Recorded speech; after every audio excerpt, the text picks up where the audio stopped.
தேசிய நெடுஞ்சாலைகளில் உள்ள சுங்க சாவடிகளில் கட்டணம் தவிர்ப்பவர்களுக்கு 2026 புதிய விதிமுறைகள் மூலம் மத்திய அரசு கடுமையான நடவடிக்கைகளை அறிமுகப்படுத்தியுள்ளது. அதன்படி 72 மணி நேரத்திற்குள்ளான காலக்கெடுவை கடந்தால் கட்டணம் இரட்டிப்பாக வசூலிக்கப்படும் என்று தெரிவிக்கப்பட்டுள்ளது.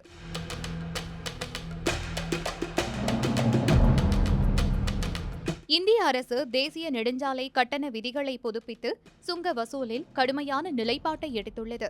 இந்த புதிய மீட்பு அமைப்பு வருவாய் இழப்பை சமாளிக்கவும் சுங்க வசூல் நிறுவனங்களை மேலும் பொறுப்புடன் செயல்படவும் வழிவகுக்கும் என்று எதிர்பார்க்கப்படுகிறது.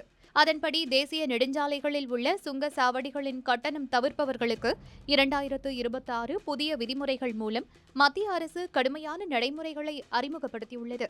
புதிய விதிகளின்படி ஃபாஸ்டேக் அல்லது எலக்ட்ரானிக் டோல் கலெக்ஷன் முறையில் பதிவு செய்யப்பட்ட வாகனம் டோல் கட்டணம் செலுத்தாமல் சென்றால் அது செலுத்தப்படாத பயன்பாட்டு கட்டணம் என்று கருதப்படும்.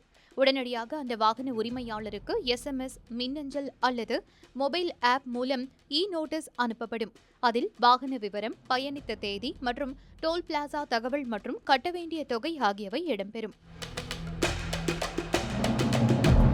இந்த அறிவிப்பு கிடைத்த 72 மணி நேரத்திற்குள் கட்டணம் செலுத்தினால் வழக்கமான டோல் கட்டணம் மட்டும் செலுத்தினாலே போதும். ஆனால் அந்த காலக்கெடுவை கடந்தால் கட்டணம் இரட்டிப்பாக வசூலிக்கப்படும். நோட்டீஸ் தவறாக வந்ததாக நினைப்பவர்கள் 72 மணி நேரத்திற்குள் ஆன்லைனில் புகார் அளிக்கலாம். அந்த புகார் 5 நாட்களுக்குள் பரிசீலித்து தீர்வு அளிக்கப்படும். எனினும் 15 நாட்களுக்குள் கட்டணம் செலுத்தப்படாவிட்டால் அல்லது புகார் அளிக்கப்படாவிட்டாலும் நிலுவைத் தொகை வாகன தரவுத்தளத்தில் பதிவு செய்யப்படும். இதனால் வாகனத்துடன் தொடர்புடைய சில சேவைகள் தற்காலிகமாக நிறுத்தப்பட வாய்ப்புள்ளது. இதன் மூலம் டோல் தவிர்ப்பை குறைப்பதே அரசின் முக்கிய நோக்கமாகும்.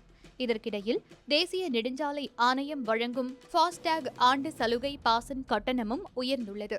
ஏப்ரல் 1 முதல் இந்த பாஸ் 3000 ரூபாய் முதல் 3075 ரூபாயாக அதிகரிக்கப்பட்டுள்ளது. இந்த பாஸ் மூலம் நீங்கள் ஒரு வருடத்தில் 200 முறை டோல்ஸை கடக்கலாம்.